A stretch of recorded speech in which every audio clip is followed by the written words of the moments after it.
Dengerin deh. Saya baca artikel tentang pentingnya bahasa Indonesia sebagai jabatan komunikasi bangsa. Kayaknya menarik nih. Iya juga tertarik tuh sama topik itu. Indonesia kan punya banyak banget suku dan bahasa ya. Tapi gimana sebenarnya bahasa Indonesia tuh bisa jadi jembatan komunikasi bangsa gitu? Sebenarnya menurut saya bahasa Indonesia itu bahasa yang unik karena dia bahasa persatuan. Meskipun banyak suku dan bahasa daerah, kita bisa saling ngomong pakai bahasa Indonesia kan? Tapi kan bahasa Indonesia juga punya dialog-dialog. Misalnya bahasa gaul anak muda sekarang beda banget sama bahasa formalnya. Oh, betul juga. Tapi saya pikir sih itu nggak masalah. Bahkan variasi itu bisa mencerminkan kekayaan budaya kita. Banyak negara dengan bahasa resmi tapi punya dialek-dialek lokal juga sih. Tapi gimana dengan pengaruh media sosial? Kayaknya sekarang banyak yang pakai bahasa campuran yang nggak baku.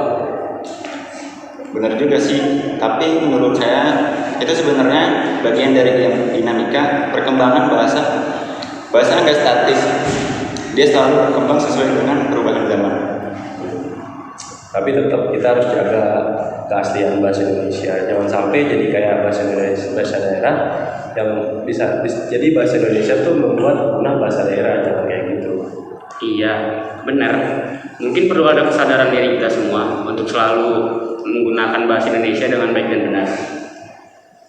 Tapi kan ada juga yang bilang kalau ngomongin bahasa Indonesia kita nggak bisa lepas dari isu politik. Gimana pandangan kalian tentang itu? Memang sih, tapi ya saya rasa sih itu lebih ke cara kita melihatnya. Kita bisa gunain bahasa Indonesia buat menyampaikan pemikiran dan pandangan tanpa harus jadi bahan perpecahan. Intinya, kita harus bijak dalam menggunakan bahasa Indonesia. Dia bukan cuma alat komunikasi, cermin identitas dan keberagaman kita.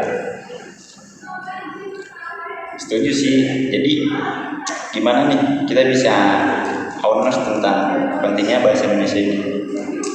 Mungkin bisa mulai dari edukasi kayak workshop, seminar, atau bahkan kampanye lah di media sosial. Yang penting kita semua punya peran dalam melestarikan dan memajukan bahasa Indonesia. Jadi kesimpulannya bahasa Indonesia memang bisa jadi jembatan komunikasi bangsa asalkan kita juga beragam. Perhatikan perkembangan zaman dan tetap menggunakan dengan baik. Oke, setuju sih. Mari kita berkontribusi untuk melestarikan dan mengembangkan bahasa Indonesia. Ya, kita kan juga mahasiswa ya, sebenarnya kita yang harus bisa menjaga agar bahasa Indonesia ini tetap lestari dengan keasliannya walaupun dengan pengaruh globalisasi yang kian hari kian masuk ya. Kayak wah, kita sering nonton drakor kayak gitu kan, tapi tetap aja kita harus menjunjung bahasa Indonesia sebagai bahasa persatuan yang bisa mempersatukan. Kayak lu nih, kamu nih Paul dari Betawi, Alfian dari Jogja, saya dari Sunda. Kita bisa ngobrol dengan nyambung dengan bahasa Indonesia kan, dengan dari daerah sendiri. Dan itu yang harus kita jaga agar kita terus bisa menjadi berkomunikasi dengan baik ya. Setuju, Pak?